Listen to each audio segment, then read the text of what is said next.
your first job won't be your last job. So you don't have to stress so much about is it the perfect job. Obviously, you've got to spend some time figuring out the residency matching, the fellowships, and so forth. So it does set a platform for a long time. But your first job at the end of the day is not your last job. Hello, everyone. It's Dr. Erkeda here, and I'm here with another fantastic guest. I know I say that every week, but I actually mean it. We have the Scott Becker, and I'm just going to give you an opportunity to tell us a little bit about yourself and your organization.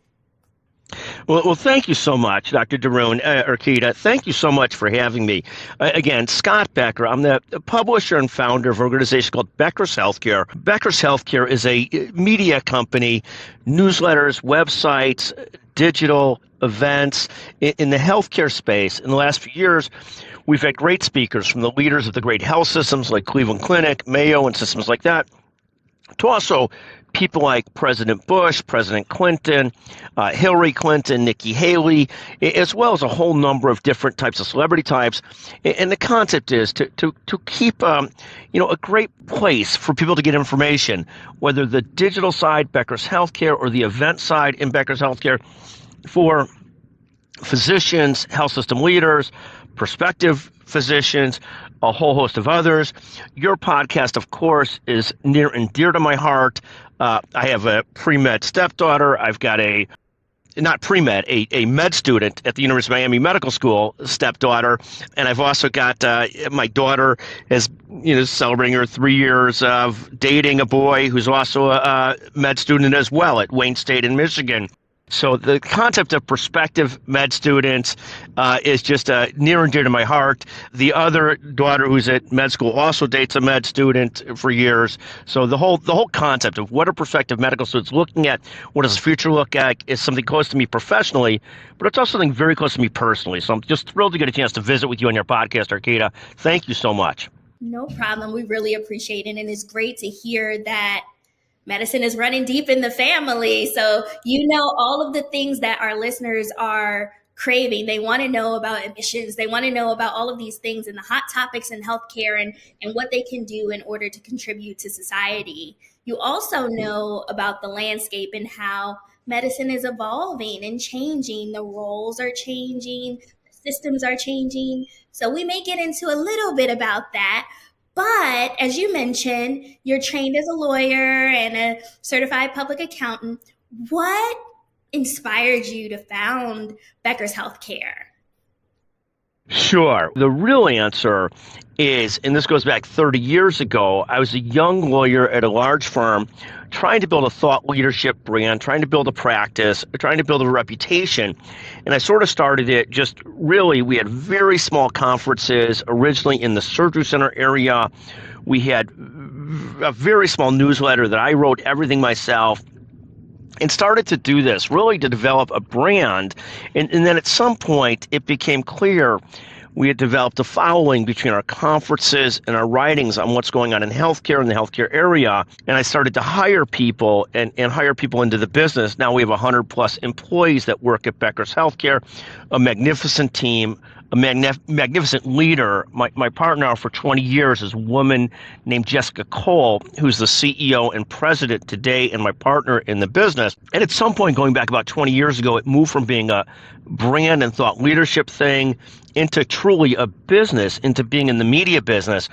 And it's allowed me to live in the healthcare sector. Obviously, I don't do the good work that clinicians, doctors, nurses, providers do, but it's allowed me to have a bird's eye view of what goes on in healthcare and be an observer and thought leader in it. And it's been just a wonderful, wonderful thing. Like if I said to people I did it for altruistic reasons because I was trying to be a great resource for healthcare, that would really be a falsehood. So we try and shoot straight. We built it originally for one reason. It became a business, and it's been just a wonderful opportunity to visit with some of the best people in the country. I mean, I get the pleasure of visiting with you today. What a pleasure that is for me. It really is. And if not for Becker's Healthcare, I wouldn't have those opportunities. So for me, it's been a wonderful confluence of a professional career and a business career and living it all in the healthcare world.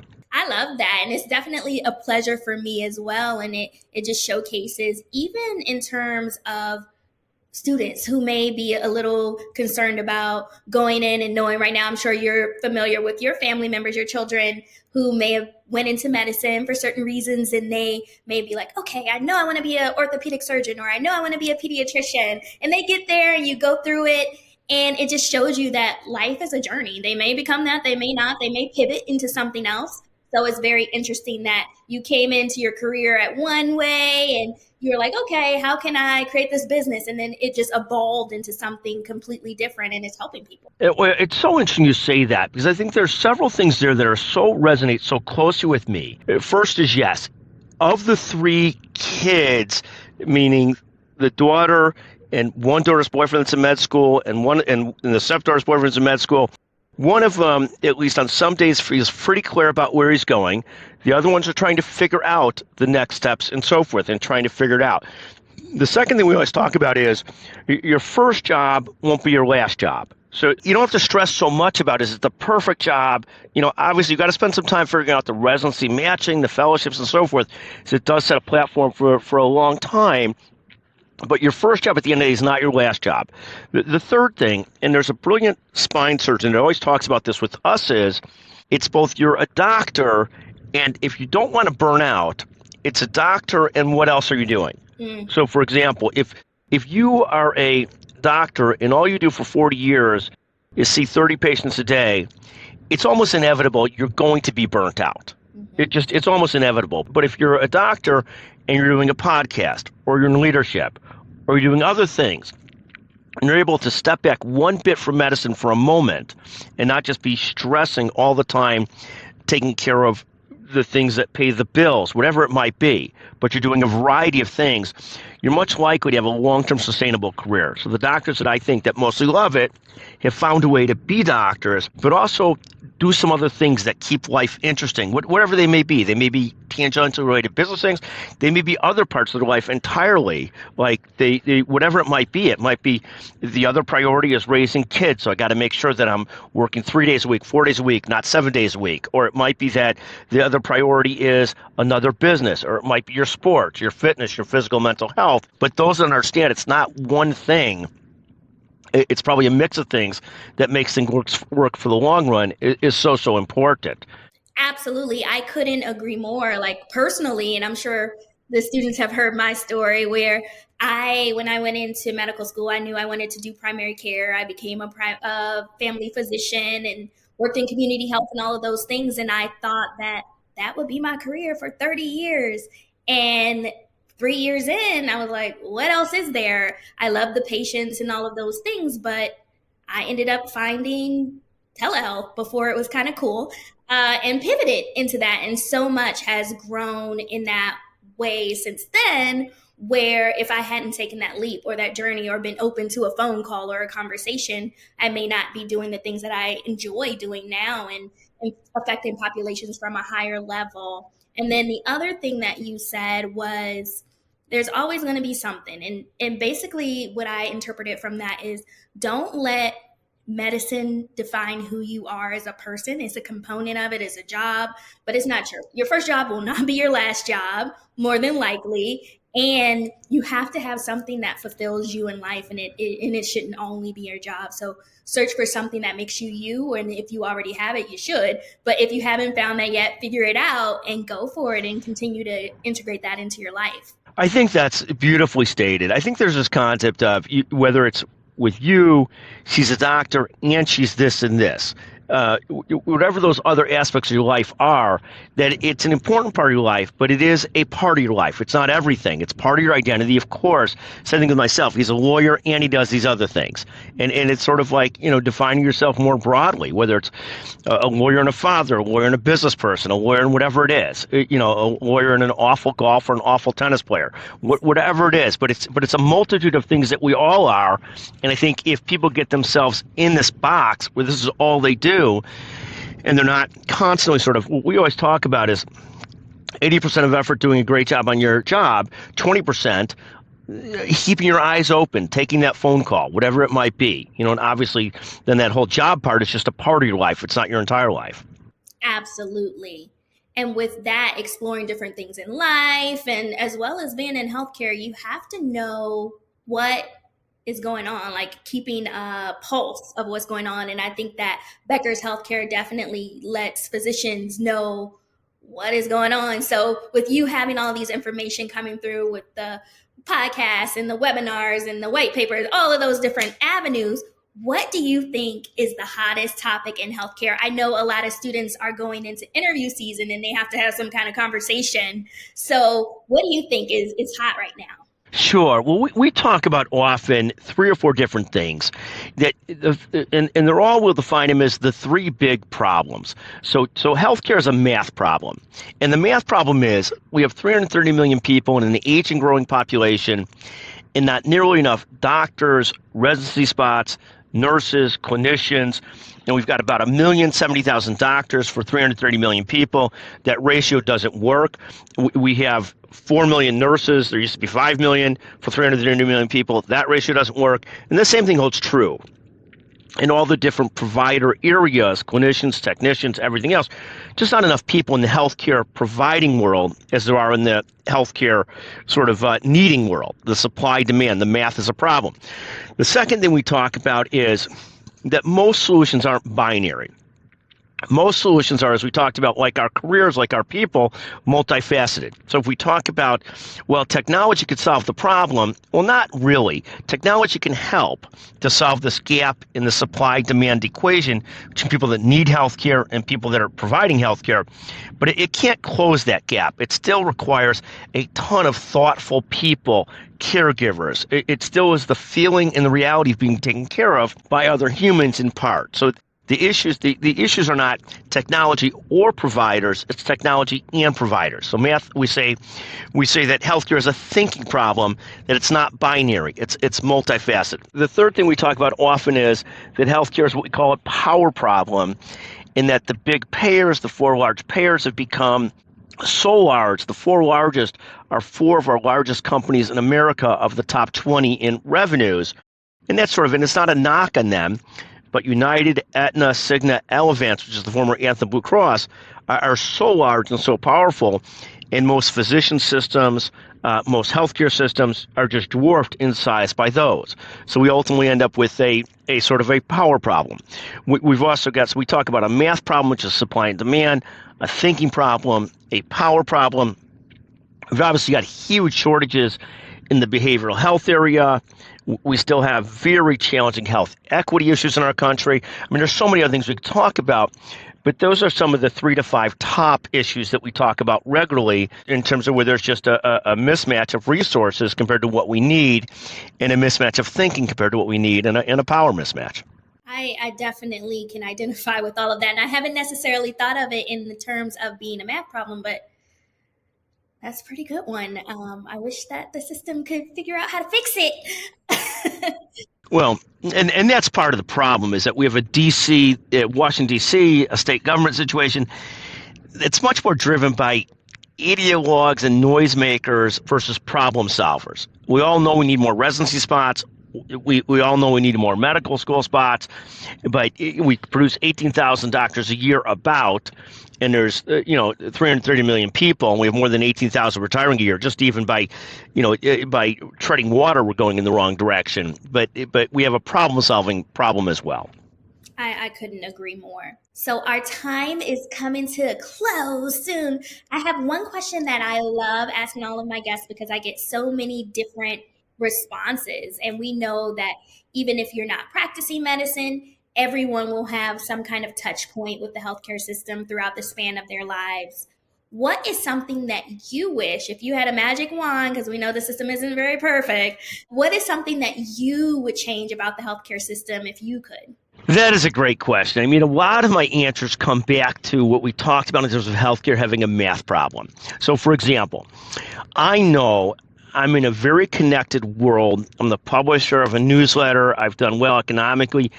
I know that if I need to find a specialist, I could do so, but it's not easy. I can't do it on the internet. I have to call somebody. I have to contact somebody. You follow me?